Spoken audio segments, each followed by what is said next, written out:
想同你哋分享一下點解市區有好多人都覺得高新區同橫琴咧好偏僻，覺得冇人氣，唔想去，而且覺得非常之遠嘅。咁我哋大家都知啦，香洲區咧係老城區嚟噶嘛，佢係資源同埋人流非常之集中嘅一個區域啦，亦都係好繁華嘅。咁咧我自己咧就總結咗幾點。首先，我覺得高新區同橫琴咧唔適合所有人㗎，因為咧佢哋比較安靜嘅。目前咧住呢兩個區域嘅人簡直就係喺度養生啊！因為咧首先佢安靜，就唔會有人打擾到你啦。咁其次，好似翻屋企嘅話咧，市區嘅車位係非常之緊張嘅。咁喺呢兩個區域居住咧，你幾乎翻屋企係唔需要擔心車位嘅問題嘅，都唔需要排隊嘅。咁目前咧呢兩個區域入住嘅人咧都唔算好多，所以你翻屋企咧亦都唔會遇到啲咩鄰居，等電梯咧都唔需要好耐嘅。咁其次咧就好似高新區咁，佢本身就唔大啊嘛，所以你半個鐘咧差唔多都可以去到高新區嘅角落頭㗎啦。咁橫琴都係一樣嘅，所以呢兩個咧都係有共通嘅點。咁南橫琴就北唐家嘛，咁唐家咧去深圳係非常之近嘅。咁橫琴嘅呢個區域主要集中嘅咧就係啲澳門人士同埋啲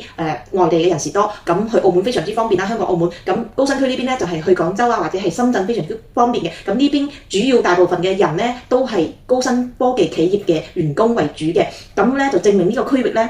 大家都係專注喺度研發啊，喺度做緊嘢嘅，所以亦都突出呢個高新區咧，佢個夜生活咧係好難維持㗎。你想喺呢邊食宵夜啦、飲酒啦，好難㗎。我覺得呢邊係冇咩夜生活㗎，因為呢邊嘅人咧好似都唔出去玩㗎，好安靜咯，收心。而且你居住喺高新區咧，你成個人咧就會變得個心啊好定啊，咁你就好想學習去提升自己啦。你就唔覺得嗰啲咩所謂嘅日日出去飲食有意義，你反而覺得收自己嘅心、提升自己嘅認知係更加有意義嘅。咁居住喺橫琴嘅咧，因為橫琴佢嘅房價好高啊嘛，咁呢一班人咧佢一定係已經係有經濟基礎嘅，佢哋同樣都係離唔開橫琴嘅，所以咧佢哋會覺得去市區會讓成個人嘅心好攰啊！即係呢兩個地方係真係好舒服咯，人氣不足。因為我自己咧都係好中意嗰啲人唔多嘅地方嘅，咁樣咧你就會非常之安靜，你唔需要同好多人打交道，你亦都唔會俾好多人打擾，你會專注於你自己嘅提升。重點突出高新區啦，係我自己喺珠海最中意嘅區域啦，因為咧我覺得呢度咧除咗有人民之外咧，佢人數都唔多，跟住咧仲有好多嗰啲古鎮啊、古色古香嘅地方係可以俾你去行下，而且成個區域唔大，你半個鐘開晒，咁我就會覺得你個圈子非常之細，咁你就唔會有太多好複雜嘅嘢去消耗你自己嘅能量，我就覺得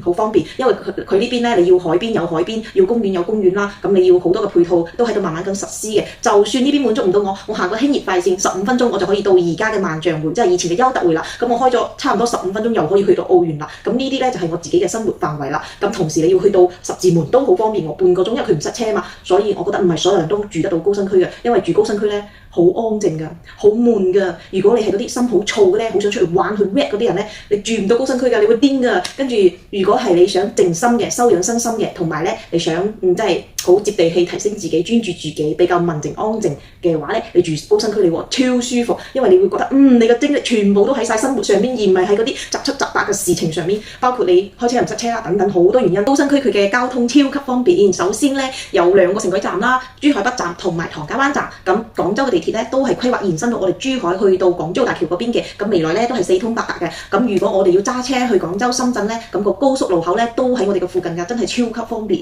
咁另外教育方面咧都係非常之集中嘅，附近咧幾乎而家啲新盤全部都會有規劃學校嘅，而且咧而家嘅教育咧全部都係集團制，已經係改革㗎啦。得閒想要休閒嘅時候咧，我哋可以去呢個中山公園攞埋我哋嘅嗰個露營墊，去嗰度露營燒烤、葛優毯曬太陽，哇！真係好舒服啊！跟住咧都可以去奇澳島、去紅樹林行下嘅，又可以沿住呢條情侶北路嘅延長線啦，跑下步啦、散下步啦咁樣，哇！真係超級舒服啊！最後總結一下啦，高新區同橫琴嘅人咧，真係唔願意去市區㗎，因為咧去市區咧好塞車，喐唔喐就抌心口㗎啦。而家有啲人開車咧，左轉右轉都唔打燈㗎，係咁拆係咁拆。咁喺橫琴同嗰個高新區咧，你可能揸台車出去，你都未見到嗰啲人開始拆，你已經返到屋企㗎啦。所以你塞車嘅情況係真係好少嘅，成個人咧就非常之舒心。所以咧，你唔好覺得橫琴高新區係偏僻冇人去啊，係因為你自己仲未靜得落嚟，所以你唔想去呢兩個區域，佢哋亦都唔想去市區，你哋亦都唔想去呢兩個地方。但係咧，未來你身心疲倦嘅時候，你一定係想揾一個冇乜人嘅地方去嘅。就好似點解啲人揾咗錢之後咧，越有錢反而最後都係返到鄉下去耕田、去養老養生。